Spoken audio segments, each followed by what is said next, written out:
The Sportscast, October 20th, 2021. If you haven't yet, please subscribe in all our channels, YouTube, twitch.tv, and Apple Podcasts. And if you're on Apple Podcasts, please leave a rating and a review. It will help us out tremendously.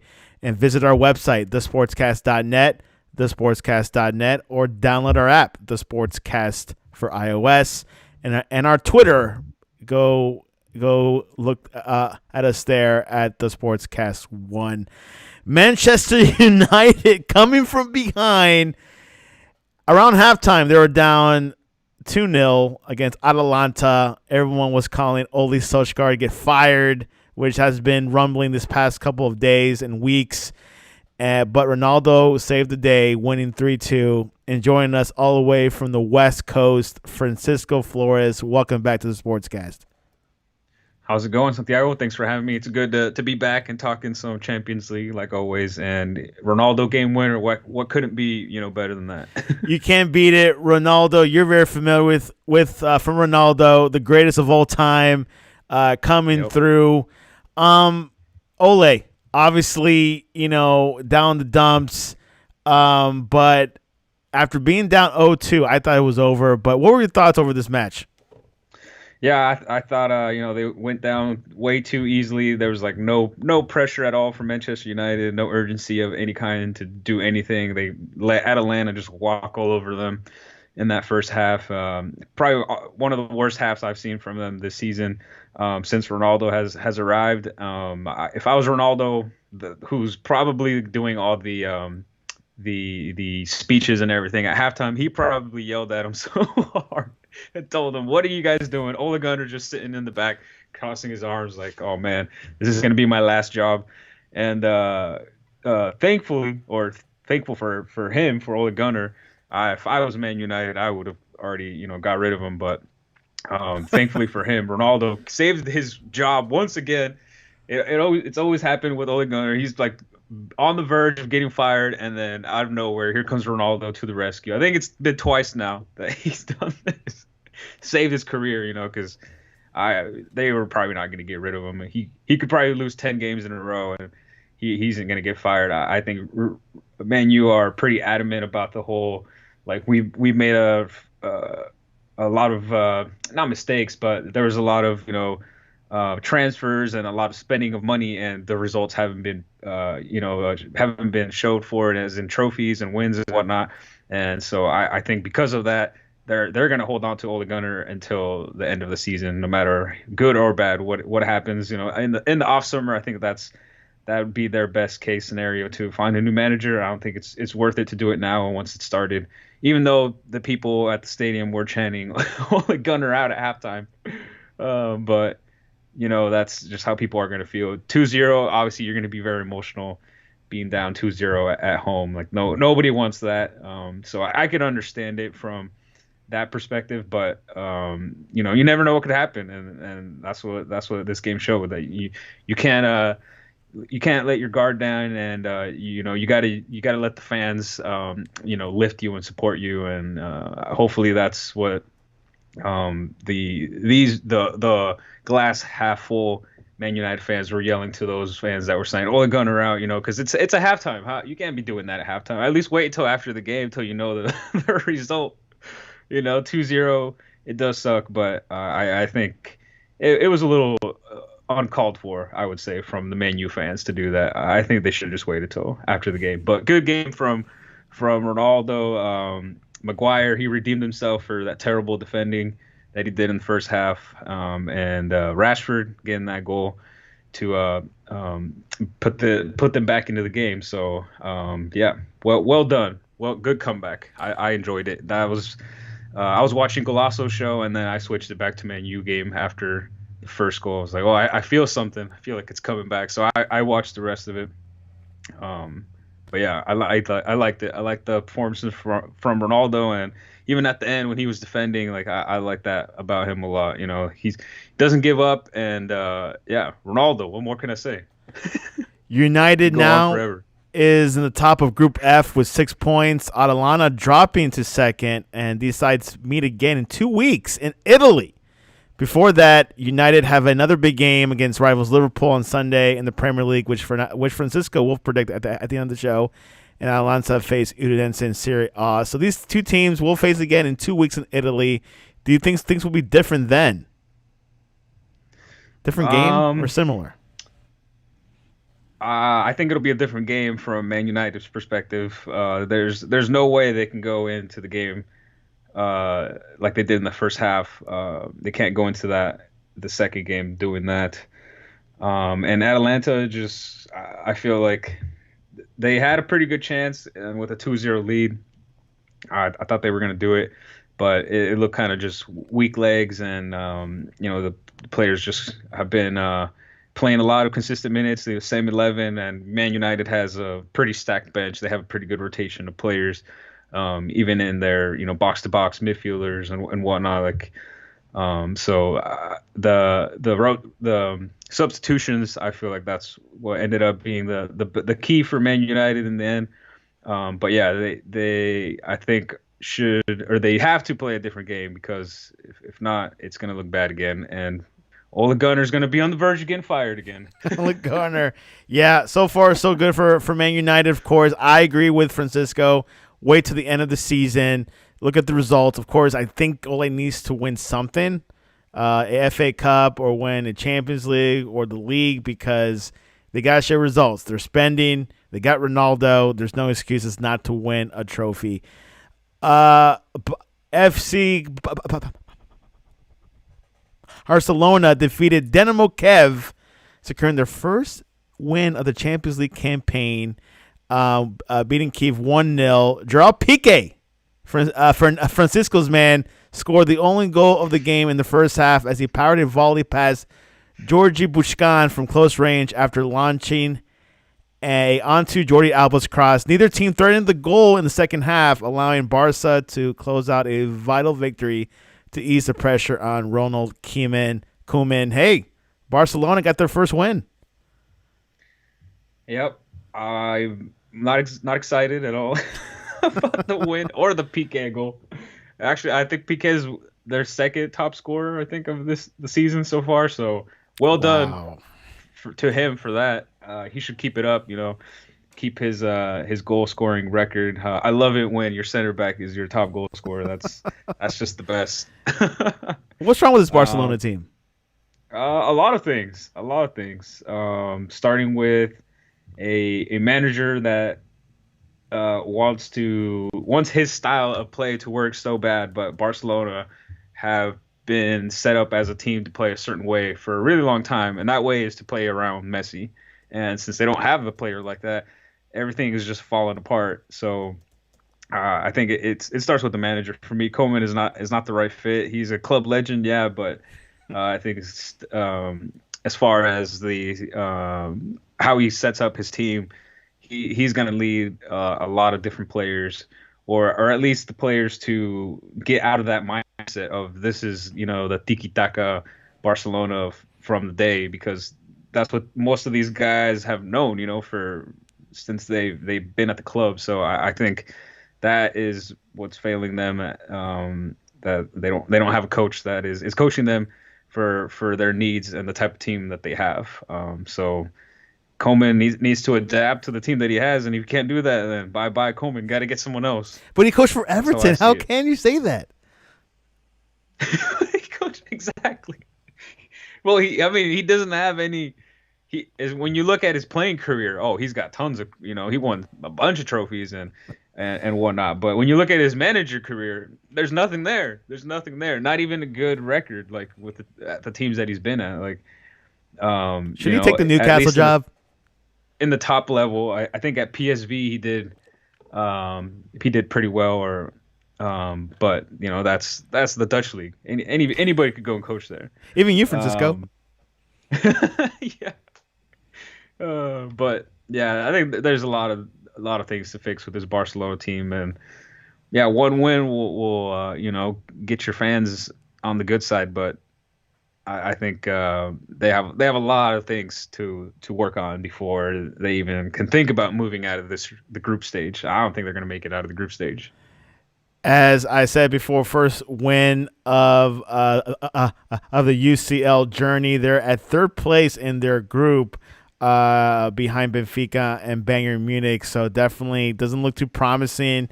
Only got a few more rounds left, so we'll see what this Catalan team will do. Villarreal defeated Young Boys 4-1.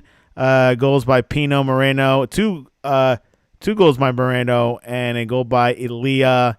Any comments on that? Um, I thought Young Boys actually had a lot of opportunities, a lot of good shots in front of the goal. They just couldn't get one to actually go in. One went in, but of those really good shots that they have, none of those went in. There was at least two or three that I saw that they were really good plays, but they just didn't go in. And Villarreal took advantage of that, slowly breaking down their opponent. Which is what they're known for. Their manager, Unai Emery, somehow always being able to manage other teams and break them down. He's really under the radar coach, I would say. I think he's really smart in the way that he studies the other teams, and I think he's really underrated in that sense. So maybe he should get another shot. At Arsenal, yeah, he was trying to polish a turd. You can't do that.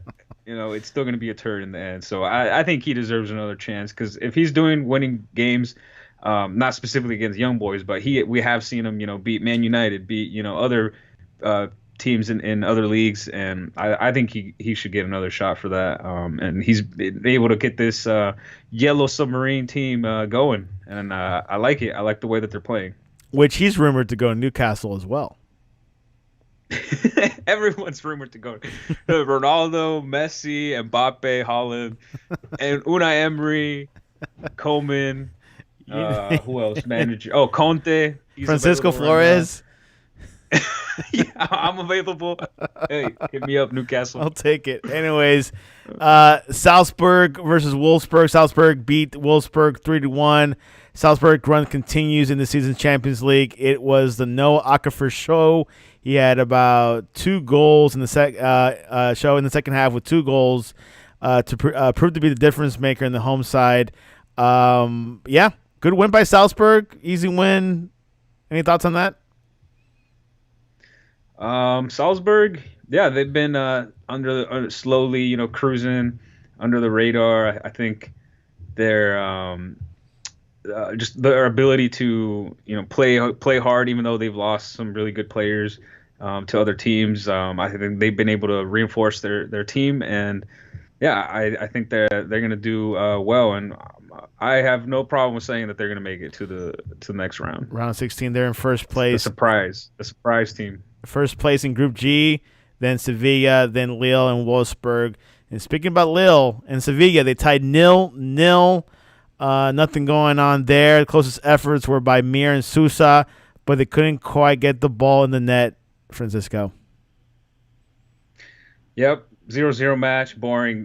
Didn't really pay attention much to this one because I saw the lineup, and there is a Mexican on Lille. I don't know if you know this. No, who is it? Eugenio Pisuto. Is he part of the national team prospects? No, not right now, because he was before he snapped his leg in his debut in Liga MX, and then after he recovered, Pachuca, I think that's the team he was at. They were like, no, we don't want to renew your contract. So Lil was like, hey, you haven't been playing in a year. You broke your leg. Why not? We'll buy you. So he's been there over a year, but he hasn't really gotten any chances or playing time. He played in the reserves. But yeah, every time Lil plays, I look on for the bench. Is he there? Is he there? Is he starting? Nope. So we'll see if he ever gets a chance. But yeah, didn't really pay attention to this game. 0-0 as well, because it was boring. It was just a boring 0-0 match. Mexicans abroad in Lille, France. Chelsea beat Malmo 4-0. They won handsomely against Malmo. We're playing to spare, of course, goals by Christensen, Havertz, and Jorginho, who scored twice. Chelsea are pretty much, the best in the world right now, Francisco, after beating Malmo. Best in the world. I wouldn't say best in the world, but I guess they do deserve the title because they won the Champions League, so they are the current defending champions of the trophy. Um, but yeah, it was easy win for them. Malmo had no chance. Only bad part, or not only, but the bad parts, I should say, because it's two things that happened. Lukaku and Timo Werner go down with injuries. Lukaku went down after they granted them a penalty for the foul, and it looked like he was just got kicked and fouled pretty hard, which I think he should be back from that. But Timo Werner looked like he pulled the hamstring there. He was all by himself. He was running. He was asking for the ball, didn't get it, and when he tried stopping, he grabbed his back of the leg and sat down and went out. So Lukaku we'll got pinched Chelsea too, does, right? For the next game. Yeah. He got I think he got kicked or something. It was on the penalty foul. It was a bang, yeah. That Jorginho scored. Hey, but Chelsea can't we'll complain. see. They have Kai Havertz still. Can't complain. They beat Malmo. They're on top of the Premier League. What else can you ask for? Yeah, right. That's true. Okay. Juventus defeats Zenit 1-0. Dejan Kovaleski comes off the bench to break hearts in Russia for the locals and to bless the Benacerri with another Champions League win. They move further clear at the summit in Group H with 9 from 9 taken, and their hosts now face a tough road to the knockout rounds full time. Pretty easy win. Juventus looking pretty without Ronaldo. Yeah, getting by with these very small of margin wins. 1-0 is what they've been pulling away with, and I think that they've just been getting not lucky, but getting playing mediocre, playing average, and just getting away with a late goal. And well, they won, so I don't think they look good. And obviously the 9 points and being top of their group is not going to show for that. But I think these close wins, as soon as they come up against an opponent that's actually tough, because let's face it, they've Chelsea, yeah, but I think in the next rounds they're not going to survive. Just wait till they face Man United. Wait till they face Ronaldo. Exactly. Ronaldo's going to show them like when Ronaldo scored the bicycle kick against Juventus when he was playing with Real Madrid, and they gave him a standing ovation. He's going to do that again. Quick question: who is your second favorite player in Man United? I don't. Oh, you mean because Ronaldo's there? Yeah, I know Ronaldo's your favorite. I mean, it can't be anyone else. Oh, well, it's because you said Man United player. I was going to say I don't have a favorite Man United player. Ronaldo. Well, that's where he's at right now, but you just meant like current team. I'm gonna go with Rashford. Okay, yeah, I'm gonna go with Rashford. I was gonna say Sancho, but I'm gonna go with Rashford. Is a super sub. I call him Rashford. Yep, super sub, but hey, he's fast, he's quick, and he's a sharpshooter in front of that goal. He's pretty precise. He's resilient. Man City 5-1 against Club Brugge, the best team in Belgium. Is this the best statement from Pep Guardiola's City side in Champions League? They were dominant, well on top from start to finish, and those 5 goals put the polish on a victory that sent City to the top of Group A ahead of Messi's PSG that beat him 2-0 in Paris. Bruges fought well, Francisco, but were thoroughly second best for the vast majority of that game in a performance that shows that City are very much still one of the teams to beat in this year's Champions League. Yep, I think Bruges played pretty well for having a squad that's not as up to the level of Man City, and they fought. They have good players, good dribblers like Noah Lang, who plays on the wing, and they had really good games. But when you're coming up against City, fully stacked squad. And they don't even have an actual striker, and yet they're able to put 5 goals on you. So that says a lot about this team. Phil Foden did great playing false 9 striker, whatever you want to call it. And Mars, of course, just always clinical in front of the goal with all his dribbling. He can pretty much get by anybody. We've seen him do it at Leicester and even now at City. Like no one can defend Mahrez. He will get by anybody. And another defender scored, Kyle Walker.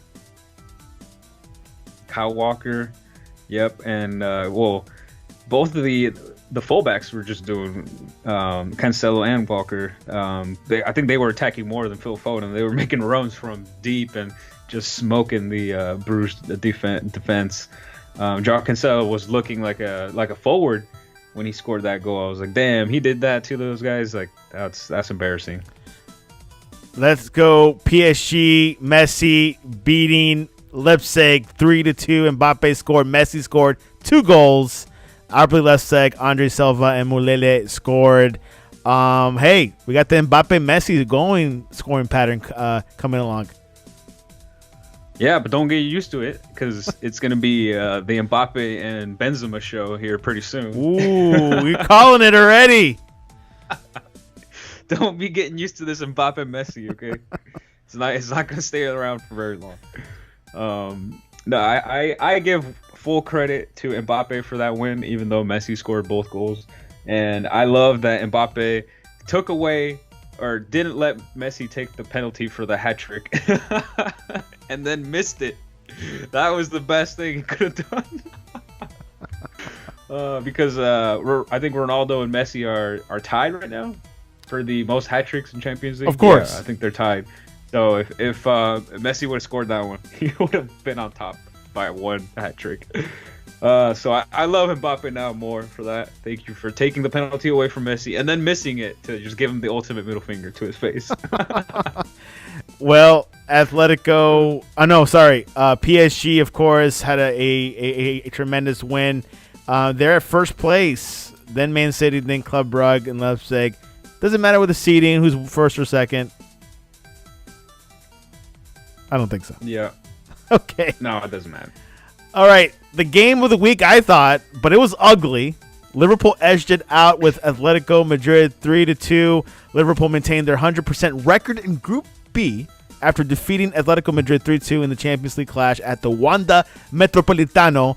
It was an eventful contest, to say the least, as the visitors stormed into a 2-0 lead through Mohamed Salah, Ballon d'Or candidate, and Naby Keita. However, the hosts answered through a brace from Antoine Griezmann, who got a red card to level the scores at the break. And the game took a turn when Griezmann had the red card for a high boot on Roberto Firmino. Was it debatable? I don't think it was. Liverpool regained the lead after Diogo Jota was pulled down by Mario Hermoso in the box, allowing Salah to convert from the penalty box. Minutes later, the ref then awarded Atletico a spot kick after Jota appeared to push Jose Jimenez, only for the official to overturn his decision. After consulting the screen at the side of the pitch, Jurgen Klopp's men held their composure to see out the victory on the road. This is an important win for Francisco. Yeah, it was an important win. I thought Liverpool got too confident and let Atletico back into the game with those 2 goals. I think if Griezmann wouldn't have got sent off, it probably would have been a different outcome in the game, to be honest. But yeah, in the end, they got the penalty. For me, I think the second one that VAR took back, I thought that was a penalty because it was basically the exact same thing from the first penalty. The player was obstructing, the defender was obstructing the player that was trying to attack the ball and trying to prevent him from getting to it. That's how I saw it. So I thought it should have been a penalty. I thought they got robbed of a penalty, to be honest. Well, Liverpool got the win. They're top of the group. Pretty excited about that as a Liverpool fan, and looking forward to this weekend because it's going to be one heck of a ride. Porto. Diaz earned Porto their first Champions League win of the season as they beat Milan 1-0. The hosts had a couple of good chances, although Taremi in the first half, but he fired them both narrowly wide. After the break, Porto kept the pressure on, and Diaz eventually drilled his low effort into the bottom corner. Milan thought it was fouled in the build-up, but the goal stood. The visitors just couldn't get into the game and barely troubled Costa. Good win by Porto.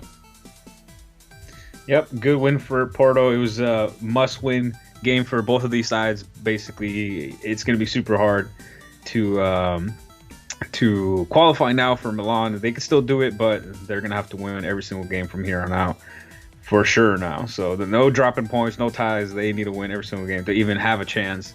Because who knows what the other teams are going to be able to do. So well done for Porto, of course. That's good because there's a Mexican on Porto, Tecatito Corona, who went in as a sub, played about 30 minutes, and was able to close the game down and didn't let anybody buy him, playing as a right back. And so, yeah, I liked what I saw from him. Luis Diaz, that guy's he's gonna be gone. He's going Premier League. Manchester City or Newcastle. Newcastle. Yeah, everyone's going to Newcastle. All right. Sporting secured an impressive and much-needed 4-1 victory. The visitors asserted their dominance in a breathless first half. Sporting took the lead through Coates' header from a corner, but Besiktas stuck ahead when Larin headed in a corner of their own, but Besiktas' frailty in the air was exposed when Coates scored a identical goal to make it 2-1. Sporting then made it 3 when Coates headed it against Vida's arm to win a penalty. Sarabia stepped up to knock the spot kick to make it 3-1, but there was still time for more drama. Teixeira scored a stunning volley on the stroke of halftime, only for VAR to rule it out and ensured that Sporting retained their 2-goal advantage at the break. The second half was a more sedate affair as Sporting sat under lead, but there was still an opportunity for the fourth goal when Paulinho curled in a brilliant strike from range. Sporting beats Besiktas 4-1. Thoughts on that game? Yeah, I think Sporting did well to dominate Besiktas. They completely outshot them, and every stat possible just beat them. Besiktas just team full of rejects and players that are done and burnt out. Bunch of Brazilians, but not as much as Shakhtar, but it's basically like the same thing. Yeah, half of the team is Brazilian. Sporting, yeah, it's weird team. I feel like they've been under the radar, not really talked about. So we'll see how it goes once they come up against a bigger, more popular team. bigger shark. But yeah, I'm not bigger shark. I'm not too hopeful, not too big on them. But hey, we'll see what they can do. I need to see them play against a bigger team first, though. Just like the British say, not so keen with them. Group Not so keen. Yep. Group C, first place Ajax, then Dortmund, then Sporting CP, then Besiktas. A odd group, kind of weak. But Dortmund, second place, kind of surprised. But Ajax has made some deep runs before, so this should not be surprising to anyone. Ajax, as we discussed, beat Borussia Dortmund 4-0. This makes a statement. This is a statement match saying they're the best team in the group. Goes by Roos, Blin, Anthony, and Haller. Is Ajax the best team in Group C? I think so. I don't want to admit it because my boy Holland. On paper, he's going to a place in Madrid, right? That's what I heard. Next season. He should be. He should be. Hey. If not, he's making a big mistake. He's welcome, right? Yeah. Oh yeah, he's definitely welcome. But yeah, terrible performance. I'm gonna say from Dortmund, and more specifically their goalie Gregor Kobel. He didn't make one single attempt to save any of those 4 goals that Ajax scored. He just stood there and watched every single one. So bad day for the goalie. I don't know if it was just he forgot his glasses or his contacts. I don't know, but he wasn't blocking anything. And yeah, well done to Ajax. I will say Edson Alvarez did a heck of a job of stopping Erling Haaland. Like there was nothing, no shots, basically nothing was getting past Edson Alvarez. So yeah, Madrid, there you go. How you want to stop the best in the world? You get yourself a badass center defensive midfielder from Mexico. If the whole Mbappe Haaland happened, would that be a Galacticos 4 or something? Because I know there's 2 already. Or this Right. this Galacticos 3. That'll be this would be Galacticos Two 3.5 because they 3.5. tried to do it and it didn't work. Yeah, now Benzema carrying the team, which he's now carrying France. It feels like as well, Yeah, yeah, which they he won the is. Nations League 2 weeks ago. So, anyways, that is our Champions League recap of the October round. The next games are in 2 weeks, I believe, in November, right? I think yeah, first week of November. First week of November, so things are kind of ramping up really fast. Before we head into predictions, I'd like to go into the international. Mexico is in first place in the CONCACAF, then the U.S., Canada, Panama, Costa Rica, Jamaica, El Salvador, and Honduras. The big match, USA Mexico, things are looming. Mexico's having a great qualifying campaign so far. USA has struggled, but they're in second place, so it's not bad. But this game in Cincinnati, Francisco, how are you looking at this from a Mexican perspective? Well, I am been saying for a while that we should have different players, different fullbacks. The other players should be getting a chance, but it's no more time for that. No more time to be experimenting with players. We gotta stick with the 11 that we have. Tato Martino has shown us that he's headstrong. He's gonna keep those starting 11 and try to find a starting 11, whether you like those players or not. So I just want consistency, and so if those same starting 11 are going to be playing against the U.S., then they're going to get their redemption because that's basically going to be the team that that lost against in the Gold Cup. So And this is Nations this League. is a redemption game for me and Nations League. Well, it was a little bit of different U.S. team, but because I pretty sure he's going to bring all the big boys for this U.S. Mexico game. Berhalter, at least he'd be pretty dumb if he doesn't bring the big boys Would it be a difference if Pulisic played or to not? this game. Yeah, I think he has to play. He better call Gio Reyna. He better call all of them, all the reinforcements, because Mexico is going to come out and they're going to come out swinging. A lot of those players, like I said before, I got really embarrassed for those two losses, and so this is a redemption game, and it's going to be, lots of cleats are going to be, shown, and there's going to be a lot of blood, sweat, and tears, and that's what I want to see in these type of games. New location, Cincinnati is typically in Columbus, but they switched it. Dos Arcero again? We don't know. But this, okay, how do you view this? Is this U.S. team weaker than what you saw this past summer, or they're like in the learning curve, but they'll be all right facing against Mexico? Um, I mean, if it's the same 11 from Gold Cup and CONCACAF or Gold Cup, I think they're gonna come out pretty strong, and I don't see them as weaker. Um, I think yeah, it'll just be a great match. So Simple as yeah, that. I think it's gonna be the best 11 of Mexico against the best 11 of the U.S. Top two That's team. what I'm hoping for. Yeah, top two teams in the CONCACAF is what it sounds like. Greg Bonaforte from Facebook says USA may have found its number 9 in Pepe. Yeah, I think he's for the future. I think so. I think he's definitely going to be the one that they're going to be looking at, and I hope he does well for you guys. What else I can do is wish him well. I mean, I can't. Um, I hope he breaks a leg. I don't know. well, I don't know about Is that what that, you say in soccer? but yeah, Oh wait, that's acting. Pepe has been the hero. The last round in September, he scored a couple goals. This past round, not so much. But the U.S. team has been, they're in the learning curve. A lot of these players never has been to El Salvador. They've never been to Panama. So a lot of them in a huge learning curve. But when they play at home, they're a little bit more comfortable. But they have been having some slow starts. So against Mexico is right off the bang. They got to perform in Cincinnati. It should be a good one. I think Canada, besides those two teams, I think Canada is a team to be reckoned with. Don't you think? Yeah, I think that's the only other team pretty much that is going to be competitive enough to compete in the World Cup against the big teams in Europe or whatever. I'm not saying that they're going to have a chance to beat them.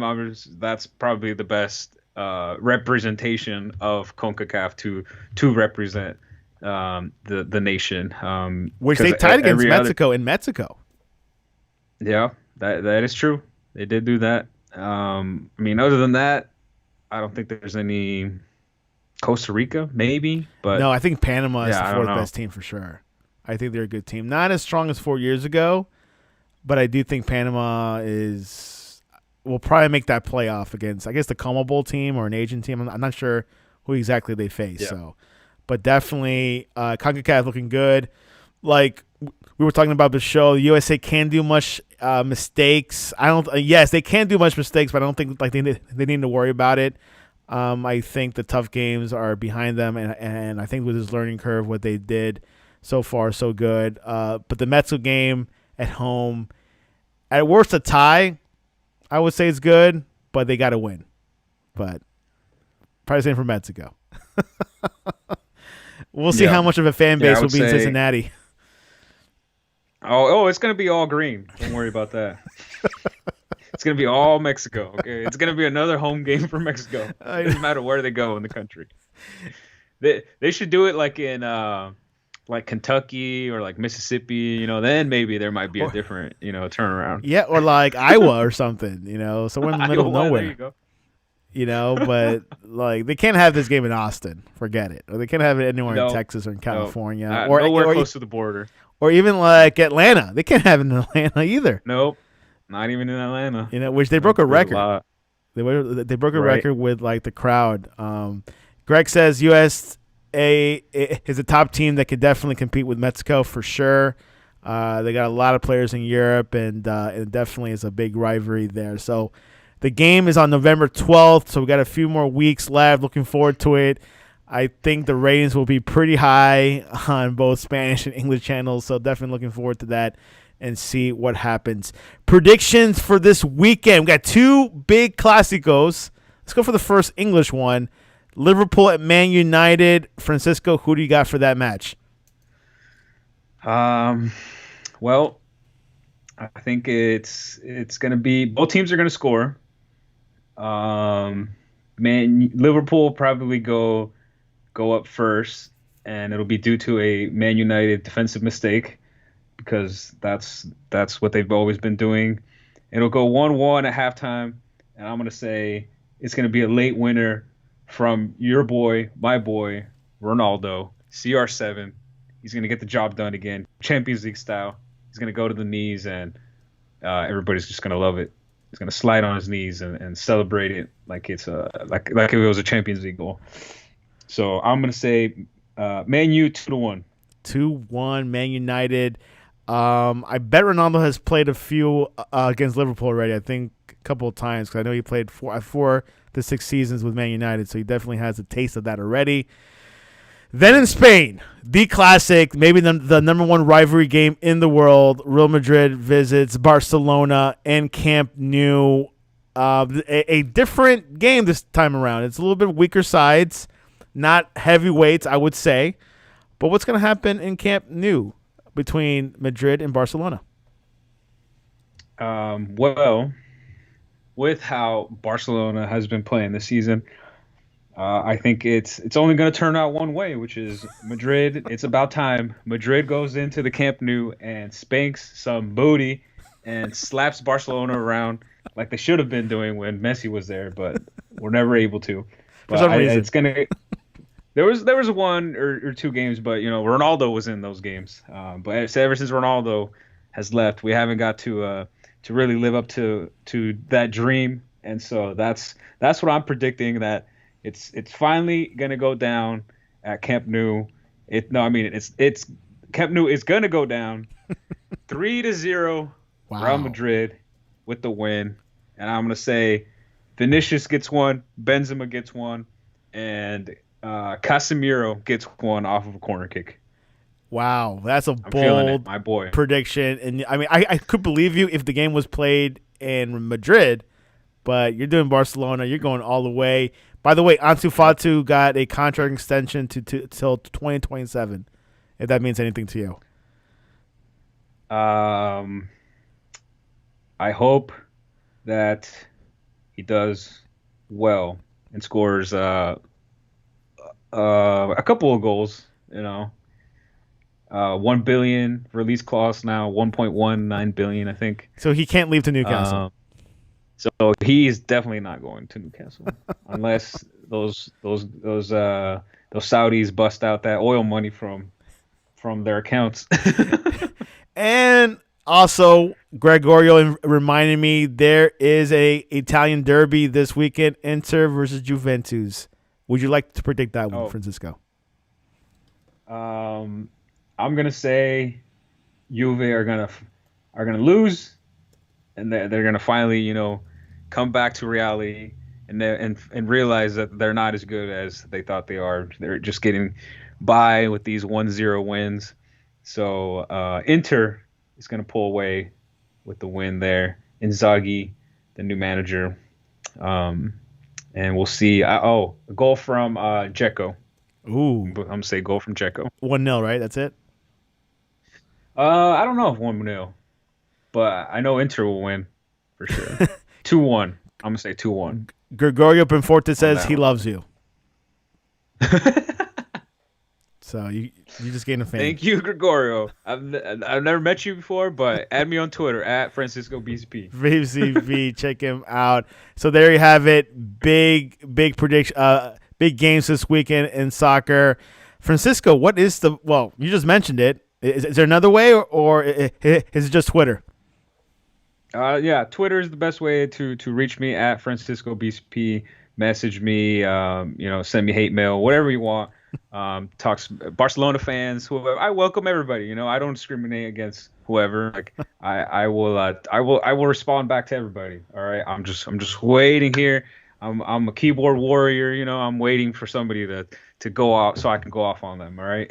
Yeah, absolutely. He's ready for So it. add me on my social media. Francisco BCP on Twitter, and you can follow us at the Sportscast at the Sportscast One, and on our website, thesportscast.net.